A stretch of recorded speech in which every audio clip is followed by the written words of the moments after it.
Panoorin niyo po ang kwento ni Neneng B. Neneng B Hungarian Overload po. Siguro po, ganito po ako kasikat ngayon kasi po, nakikitaan po siguro nila ako ng potential po. Dahil nga po sa sipag ko po, at dyan, manong ulam. Kahit hindi naman po nila alam yung storya namin. Kasi kahit sobrang bigat na po ng tinadala niya.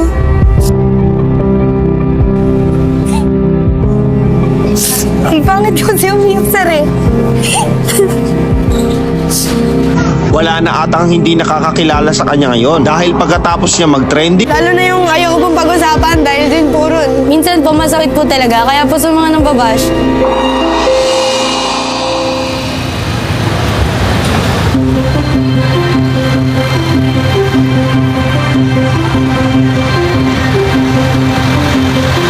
Matatagpuan po ito sa Carriador Artist Station po, sa tapat po mismo ng Andox.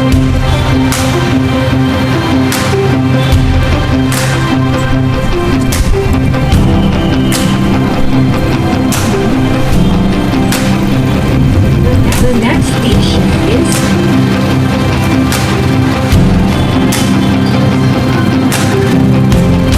Ang oras po ng pagtitinda namin ay alas 12 po ng tanghali hanggang alas 10 po ng gabi. At kami po ay bukas araw-araw po.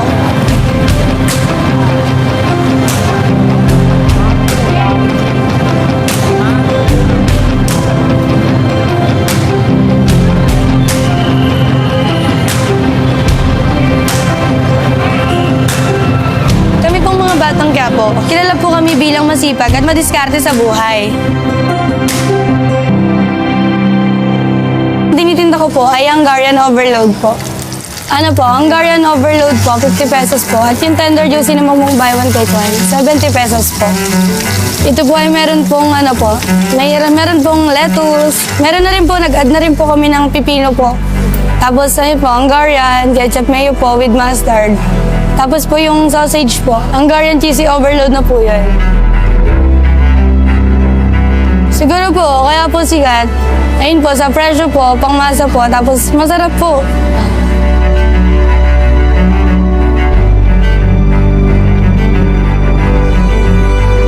Ayun po, kaya po siguro po yung ibang kabataan po, na-inspired po sa akin. Kasi nga po, napagsasabay ko po yung pag-aaral ko po at pagtitinda ko po ng Hungarian po.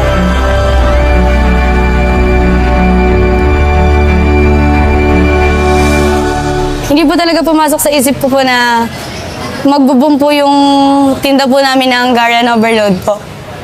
Talagang biglaan lang po. Sino bang hindi mapapabili sa Overload Hungarian Sausage na to na nag-uumapaw sa mga sauce at cheese? nagtitinda siya dito sa may Quiapo, ayun lang yung simbahan ng Quiapo, ayan. 70 pesos lang guys, buy one take one na. Hi, Neneng B! Hello po. Grabe, ang dami mo ng customer ngayon ah. So napadayo na tayo dito kay Neneng B, guys. Isa na namang batang negosyante. Yan, tinitinda niya Hungarian. Nakakabilib naman talaga itong batang ito. Sa mura niyang edad ay nagsusumikap na at tumutulong sa kanyang mga magulang. Masaya po, medyo na-overwhelm po. Grabe, halagang 50 pesos lang. Solid na merienda dito sa Quiapo, guys. Sobrang saya po kasi po, nakikilala na rin po yung tinda po namin ng mga sikat po na vlogger po. Ang maganda sa kanya, guys, hindi tinitipid ni Neneng B sa mga sa ingredients. Tignan mo naman yung cheese niya, no? Maapaw, ang dami. Masipag na, mabait pa. Ganitong klase ng kabataan ang ikinararangal ng mga magulang. Hindi puro cellphone, tapos nakahilata lang, pag inutusan ay nakasimangot at nagdadabog pa. Masaya po, yung tulad po ng dati po, nanonood lang po ako sa mga vlogger po. Ngayon po ako na po yung binablog. Dito sa Quiapo ay talaga naman dinudumog yung prinsesa ng mga hotdog. Paano ba naman sa halagang 50 ay talaga namang overload? Yung tinapay niya napakalambot. Pagkagat mo Hungarian agad, tapos loaded sa cheese. Pinagsabay niya kasi yung diskarte, tsaka tipo. Maraming salamat Neneng B. Wala po na, nung na-discover po ako ni Sir AJ TV Vlog po. Bago ma-discover ng mga ibang vlogger, kumbaga si Sir AJ TV Vlog po talaga nakakita sa kanya. Noong una ko kita talaga sa kanya, very jolly. Tsaka approachable siya sa tao. Nagpa-vlog po kami nung kasama namin si Sir Manuel. Then unang binlog po ni Sir Manuel. Tapos nakita ko yung pagkain niya, medyo kakaiba kasi Si Sir Manuel Olaso po, si Sir Kapood Trip. hindi lang siya ordinary na Hungarian sandwich. Ano siya, super overload yung cheese talaga. Sila Sir Bigotilio po, sila Sir Papa Don, Good Spot po. Mahaba pila kasi nga sobrang sensation niya ngayon sa social media.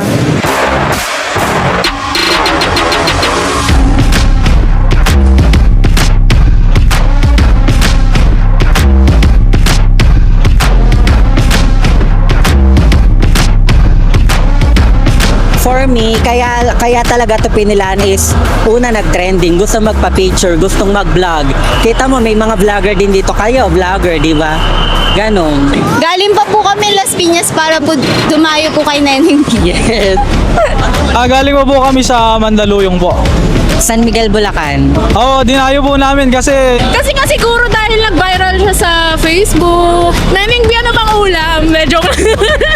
Shoutout sa nanay ko, ano ulam?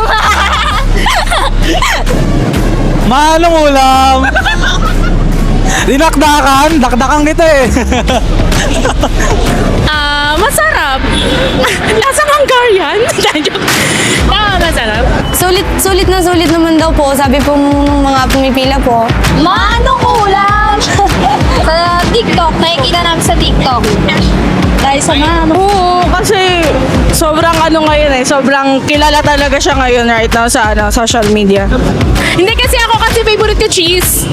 Cheese lover kasi ako, so Sa price, mura siya. yun. Kaya parang nainganyo ako. Kasama sila. Pwede ba pakita sila? Ayan, hi kayo mga friends. Yung tagline ko po na nakilala po yun ay sa vlog po ni Sir Kapood Trip po talaga. Tapos ayun po, actually nakabuti po talaga yun sa amin. Kasi po, ayun po, nabuhay po muli yung Karyado po, yung buong Karyado po. Tapos yun sa amin din nga po.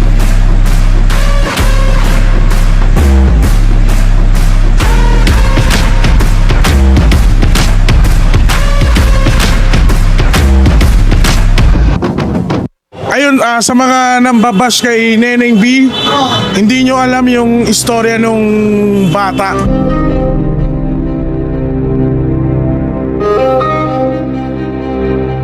Kahit hindi naman po nila alam yung storya namin. Yung ulam kasi, sir, at saka salitang kali kasi yung ganun siya nabuo. Sa social media kasi normal na yung pangbabash lalo na pag nagte-trending. Ayun, madali kasing husgahan lalo na sa social media. Bakit po ganun? Pag pong mga batang mayayaman na nagsisipag po sa buhay, child star po. Pero pag kami naman po mahihirap na bata, child labor naman daw po. Hindi naman porket nagtitinda yung bata, child labor na. Tumutulong yan sa magulang. Kagaya ko, bata pa lang ako, nagtitinda rin ako dito. Yun na yung kinalakihan namin buhay. Kasi hanap buhay talaga namin to. Kaya parang sa amin normal na yung magtinda, walang masama dun. Yung nakakasakit po sa akin doon yung... Sa mother ko po, akala po kasi nila, hindi po ako tinutulungan ng mother ko sa business nga po. Akala po ng iba, hindi po ako pinag-aaral. Akala po ng iba na hindi ko po na-enjoy yung kabataan ko po.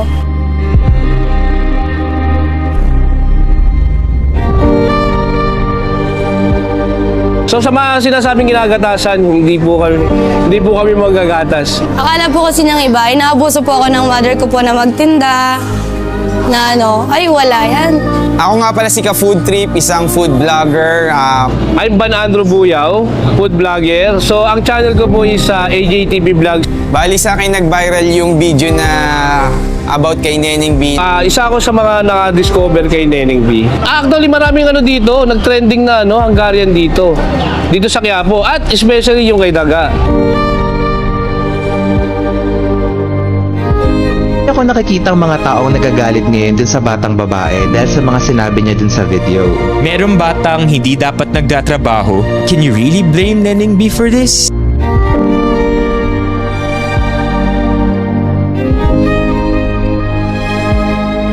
Sa totoo lang sir, ang tingin po kasi nila sa akin, batang mayabang po Hindi po ako ganon. Natutuwa nga po ako kasi na-discover po kami ng mga vlogger po na mga sikat po.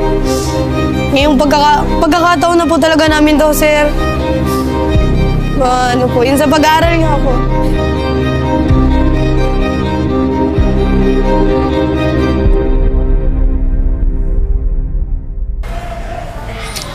Kasi kahit sobrang bigat na po ng tinadala niya,